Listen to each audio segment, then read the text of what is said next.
और इसी उद्देश्य के साथ वो मुंबई पहुंचते हैं। साल भर का कॉन्ट्रैक्ट होता है, लेकिन वो वहां से 9 महीने में ही भाग लेते हैं। तो वो कहते हैं कि यह मेरी कहानी पर बनी फिल्म तो है, लेकिन इसमें मैं बहुत थोड़ा सा बचा रहा हूँ।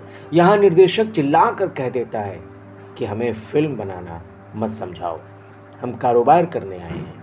तो आज केवल फिल्मों में हम देख रहे हैं कि मनोरंजन ज़्यादा है और बाकी चीज़ें दब सी गई हैं।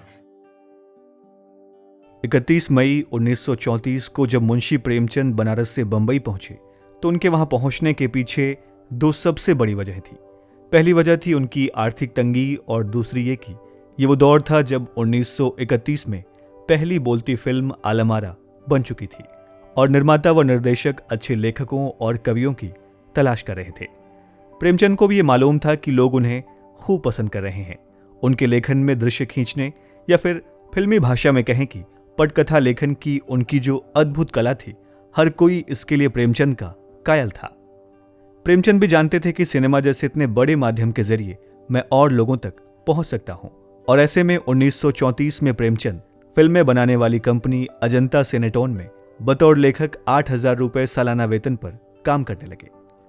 प्रेमचंद के पहले सिनेमा में पौराणिक और धार्मिक फिल्मों का चलन था, पर 1934 में ही उन्होंने स्वदेशी आंदोलन से प्रेरित मजदूर फिल्म की पटकथा लिखी।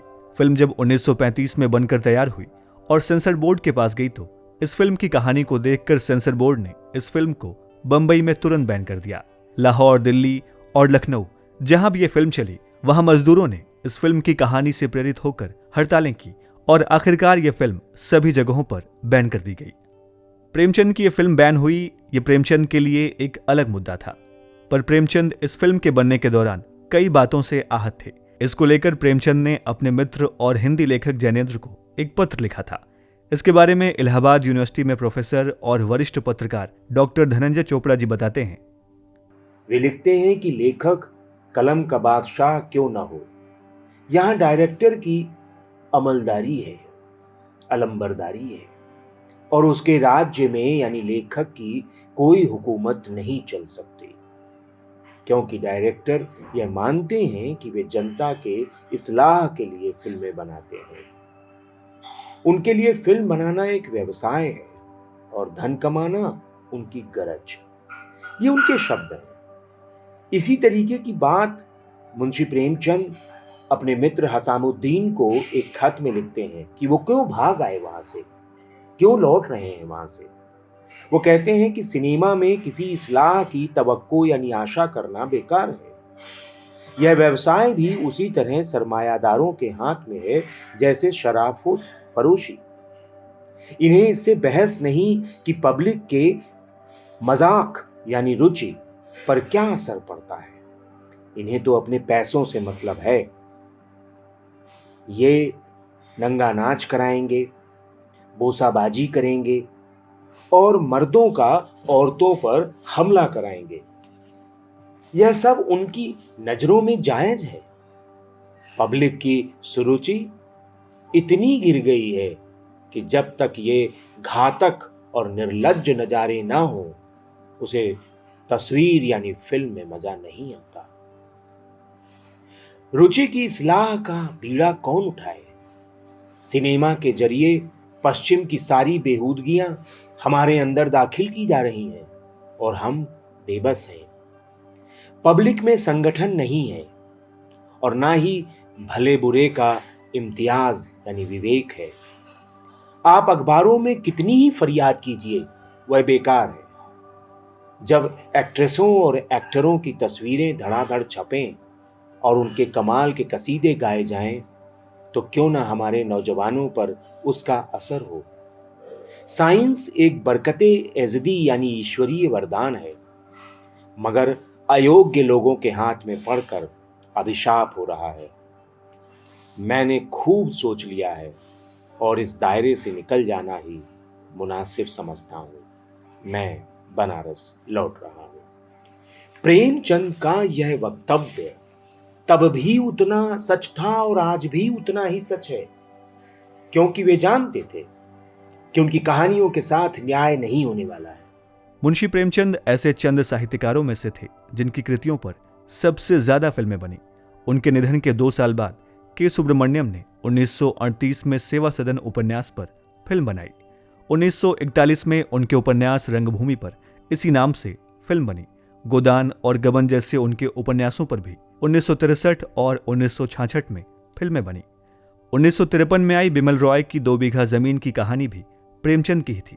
बॉलीवुड में हीरा और मोती नाम से बनी फिल्म भी प्रेमचंद की एक कहानी 2 बैलों की कथा पर आधारित थी। आगे 70 के दशक में भी सत्यजीत रे ने प्रेमचंद की कहानी शतरंज के खिलाड़ी पर इसी नाम से फिल्म बनाई। सत्यजीत रे ने प्रेमचंद की एक और कहानी सदगति पर भी 1981 में इसी नाम से फिल्म बनाई।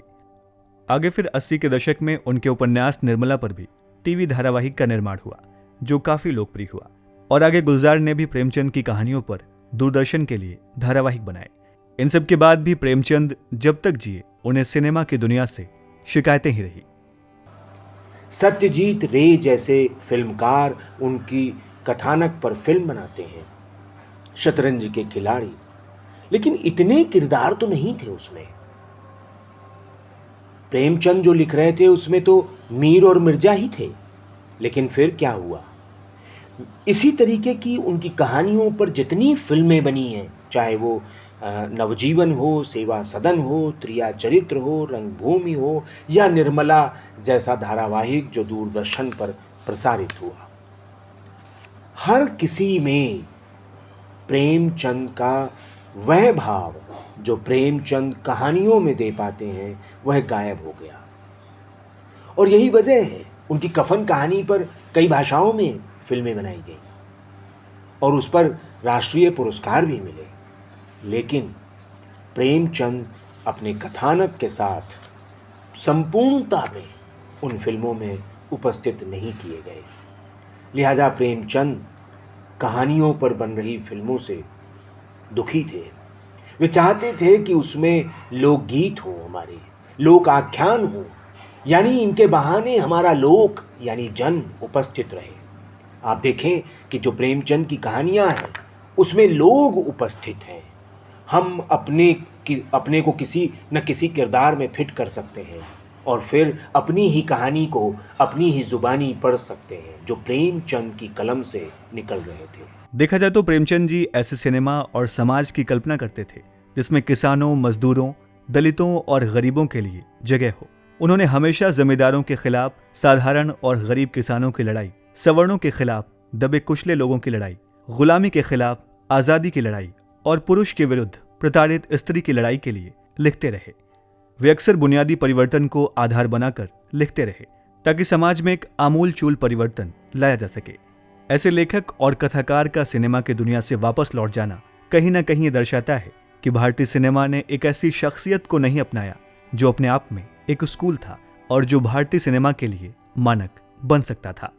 तो आज केवल फिल्मों में हम देख रहे हैं कि मनोरंजन ज़्यादा है और बाकी चीज़ें दब सी गई हैं। ना हम वहाँ से कुछ सूचित समाज पैदा कर पा रहे हैं, ना एजुकेटेड समाज। एक फिल्म होती थी पहले, मैं ये नहीं कहता कि प्रेमचंद ही उसको पहले फिल्में होती थीं जो एजुकेट करती थीं, बहुत दिनों तक हमारे दिलों पर रहती थीं, दिमाग पर रहती थी, हम उनमें अपने को फिट करके कई किरदारों को जीते थे अपने भीतर। लेकिन प्रेमचंद अगर होते तो आज शायद हमारी जो फिल्मी दुनिया है वह दूसरे तरीके की होती। हमारे पास भाषा का एक बहुत बड़ा संसार होता और वह भाषा का संसार जो है वह हमारे लोगों के बीच की भाषाएं होती। मैंने जैसे कहा ना, प्रेमचंद अगर होते तो उनकी देखा देखी, वो अपने आप में एक स्कूल थे और शायद उनका अनुसरण करके फिल्में कुछ और बेहतर हो पाती। मुंशी प्रेमचंद जी जैसा व्यापक फलक पर सोचने और लिखने वाला लेखक प्रेमचंद के बाद और प्रेमचंद के पहले